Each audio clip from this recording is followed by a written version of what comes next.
Dan bersamamu. dan bersamamu. Inilah Injil suci menurut Markus.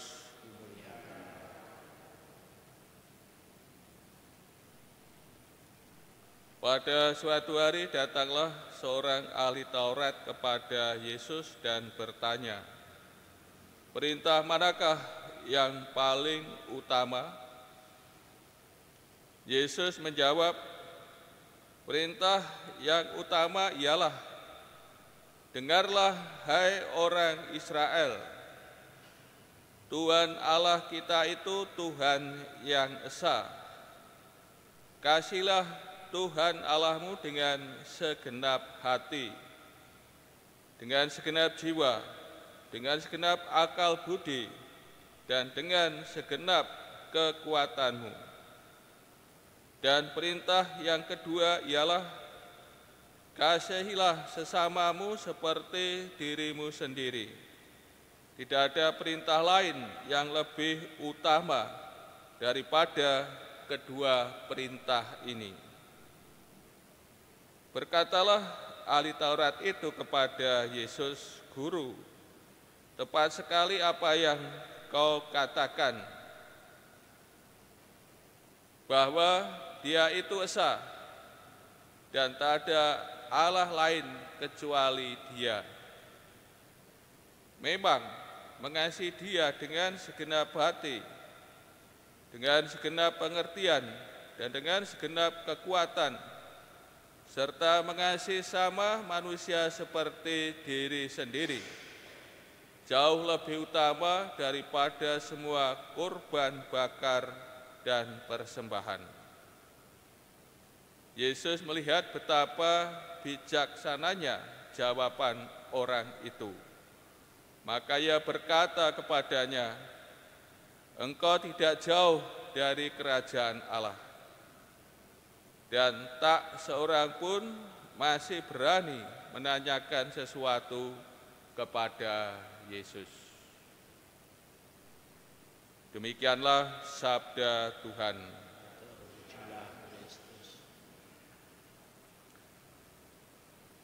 Saudara-saudari yang terkasih,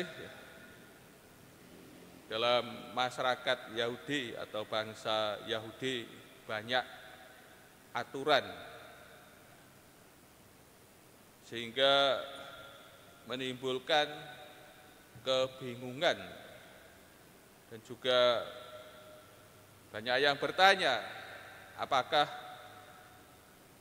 bobot dari aturan itu sama ya, bobotnya.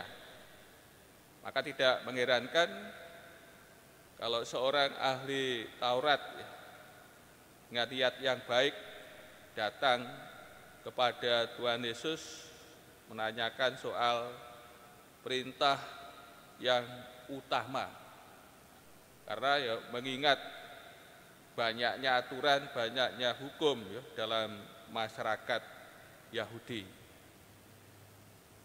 Saudara-saudari yang terkasih, dalam menjawab jawaban ahli Taurat ini, Tuhan Yesus merangkai bersama 3 bagian penting dari Taurat Musa, ya, dari kitab Taurat Musa.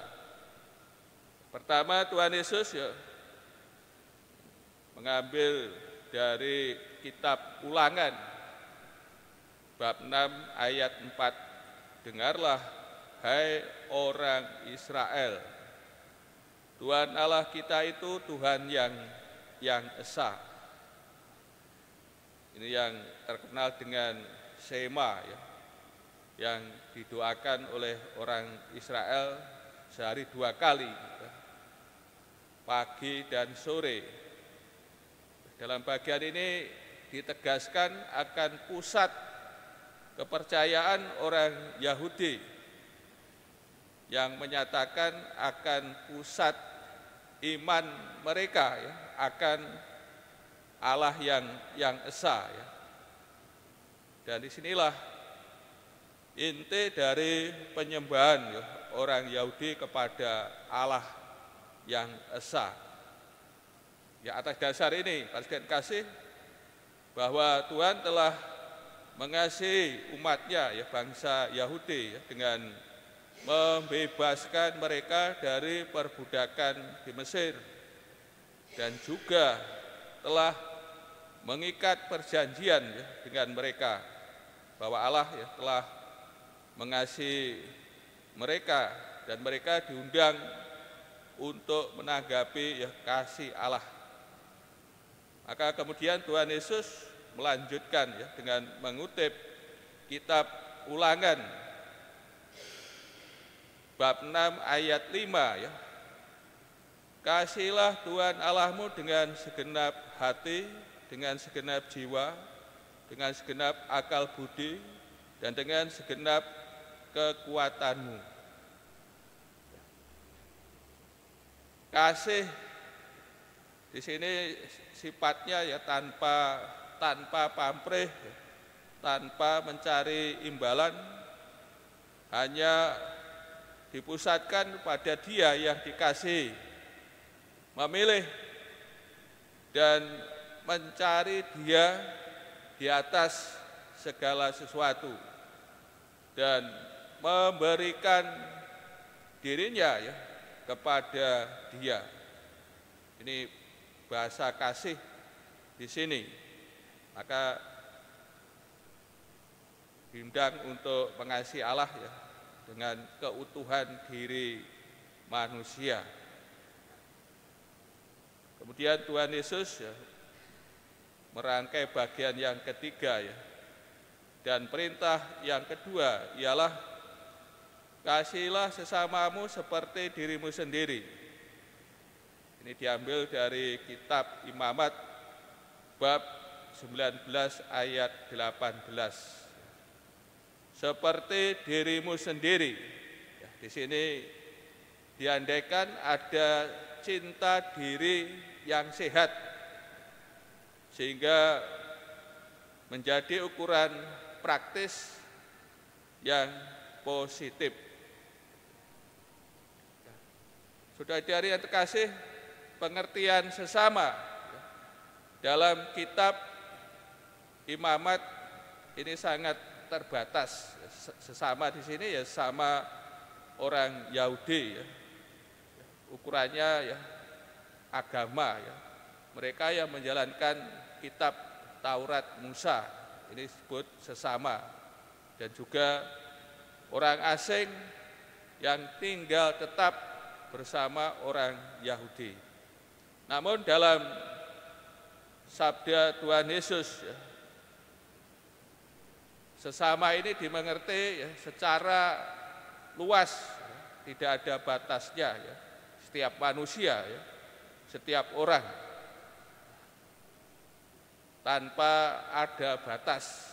Maka Tuhan Yesus, ya, membongkar batas pagar yang ada dalam kitab Imamat, yang sifatnya sesama orang Yahudi. Namun oleh Tuhan Yesus, sesama di sini ialah setiap orang, ya, semua manusia, bahkan menjangkau lawan atau musuh, itu juga harus dikasihi, dicintai. Saudara-saudari yang kasih, dan kita melihat ahli Taurat menanggapi sabda Yesus ini, ya, menanggapinya dengan bijaksana, ya, positif. Guru, tepat sekali apa yang kau katakan, bahwa Dia itu esa dan tidak ada Allah lain kecuali Dia. Dan secara berani, ya, mempunyai pandangan, memang mengasihi Dia dengan segenap hati dan dengan segenap pengertian dan dengan segenap kekuatan, serta mengasihi sama manusia seperti diri sendiri, jauh lebih utama daripada semua korban bakar dan persembahan. Ini pandangan yang sangat berani, ya, dari ahli Taurat. Pada diskusi ini ada di sekitar Bait Allah, dan kita ketahui, ya, Bait Allah sebagai pusat kurban, ya, dan persembahan. Namun ahli kitab ini mempunyai pandangan yang sangat berani bahwa mengasihi Allah dan mengasihi sama seperti diri sendiri jauh lebih utama daripada semua kurban bakar dan persembahan. Saudara-saudara kasih, kemudian Tuhan Yesus memuji bahwa ahli kitab ini bijaksana dan ia tidak jauh dari kerajaan Allah.